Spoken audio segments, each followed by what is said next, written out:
নতুন সরকারের দায়িত্ব তাদের সকলকে তাদের নিজ নিজ অধিকার। তাহলে বাংলা মানুষ আগামী দিনে আবার দিদিকে যা করেছে মোদিকেও তাই করবে। আধিকারিক কে এলো, কে গেল, কে থাকলো, কে চলে গেল, আমাদের দেখার দরকার নাই। আমরা শুধু দেখতে চাই বিকেল 4টে থেকে 6টার মধ্যে কে কে গেল ওনার বাড়িতে দেখা করতে। খোকাবাবুর যে বাড়ি সেটা এখন মিউজিয়াম হয়ে যাচ্ছে। হাওয়ার সঙ্গে সঙ্গে বদলায়, গিরগিটির রং যেমন, পুলিশেরও গায়ের রং তেমন। দেখুন, আমরা আবার বলছি, যারা যারা বঞ্চিত হয়েছে বাংলায়, শিক্ষক, কর্মচারী, ছাত্র, যুব, নতুন সরকারের দায়িত্ব তাদের সকলকে তাদের নিজ নিজ অধিকার দেওয়া। যদি দেয় তাহলে বাংলার মানুষ বুঝবে যে তারা যে কথা দিয়েছিল সেই কথা অনুযায়ী কাজ করছে।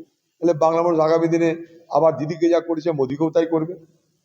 মানুষের বক্তব্য এখানে শেষ কথা, মানুষের মতামত এখানে শেষ কথা বলে। তৃণমূল ক্ষমতা থেকে উচ্ছেদ হয়েছে, মানুষ উচ্ছেদ করেছে, নতুন সরকার গঠিত হয়েছে। তারা যে প্রতিশ্রুতি দিয়েছিল বাংলার মানুষকে, এগুলো এখন সেগুলো পালনের সময়। সেগুলো কতটা পালিত হবে আমরা দেখতে থাকবো। আধিকারিক কে এলো, কে গেল, কে থাকলো, কে চলে গেল, আমাদের দেখার দরকার নাই। আমরা দেখব মানুষের ভোটের জন্য মানুষকে যে প্রতিশ্রুতি দেওয়া হয়েছিল, এবং সেই প্রতিশ্রুতি বাংলার মুখ্যমন্ত্রী দেয়নি, সেই প্রতিশ্রুতি ভারতবর্ষের প্রধানমন্ত্রী দিয়েছিল। অর্থাৎ দেশের পক্ষ থেকে, রাজ্যের পক্ষ থেকে, উভয়ের পক্ষ থেকে দেওয়া হয়েছিল যে প্রতিশ্রুতি, সেই প্রতিশ্রুতি কতটা পালন হচ্ছে আমরা দেখতে চাই। মুখ্যমন্ত্রী আজ হতাশায় আচ্ছন্ন হয়ে গেছে।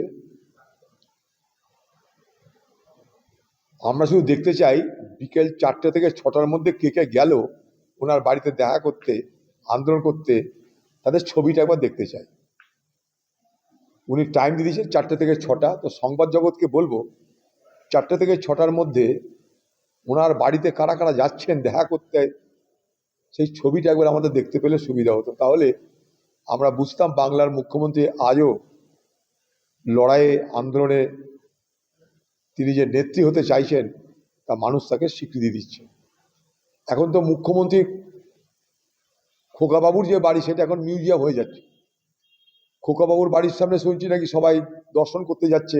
মুখ্যমন্ত্রীর ভাতিজা হওয়ার, অর্থাৎ ভাইপো হওয়ার দৌলতে কি করে এত ক্ষমতা অর্জন করা যায়, সেই বাড়িঘর কি, কেমন দেখতে, কেমন সব ছবি হচ্ছে, দেখতে যাচ্ছে সব। ওখানে এখন ভিড়। খোকাবাবুর বাড়িটা মিউজিয়াম হয়ে গেছে, আগামী দিনে দিদির বাড়িটা হয়তো হয়ে যাবে মিউজিয়াম। দিদিকে কোথায় দেখবো জানি না, হাজরা মোড়ে কি করবে দিদি আমাদের জানা নাই। তবে 4টে থেকে 6টার মধ্যে কে কে যাচ্ছে আমি আবার দেখতে চাই। আর দিদিরকে আগামী দিনে কংগ্রেসের কাছে হাত জোর করে দাঁড়াতে হবে, রাহুল গান্ধীর কাছে হাত জোর করে দাঁড়াতে হবে। এটা ভবিষ্যৎবাণী করে দিলাম আমি। তখনকার পুলিশ এখনকার পুলিশ তো আলাদা না। তখনকার পুলিশ তৃণমূলের পুলিশ, এখনকার পুলিশ তো আর আজকে যে সরকার তাদের কথা শুনে ওঠা বসা করবে। তাদের এখন মনে হয়েছে যে সেই সময় যা যা বাকি কেস টেস আছে সেগুলো যদি না করি তাহলে এই জমানায় তাদের বিপদ হতে পারে। পুলিশ তালবাজ, হাওয়ার সঙ্গে সঙ্গে বদলায়, গিরগিটির রং যেমন, পুলিশেরও গায়ের রং তেমন। এর আগে তৃণমূলের দালাল ছিল, এবার এখনকার সরকারে যা বলে তাই করতে হবে। দেখুন, সেটা একটা সরকারের সিদ্ধান্ত, আমার তো কিছু করার নাই সেখানটাই। তাদের মনে হচ্ছে তারা বিশ্বস্ত, তাই করবে। সব সরকার তার বিশ্বস্ত লোককে কাছে রাখে। এখানে আমাদের কিছু বলার নেই। আমরা দেখবো যারা দায়িত্ব পাচ্ছে তারা কি করছে। তারা পক্ষপাতিত্ব করলে তখন বলতে থাকবো, এখন বলার সময় আসেনি আমাদের। কারণ কদিন আগেই এই সরকারের এখানকার ইলেকশন কমিশনের সঙ্গে কথা বলেছি, সাহায্য চেয়েছি। আজকে হঠাৎ করে খারাপ বলতে তো পারছি না।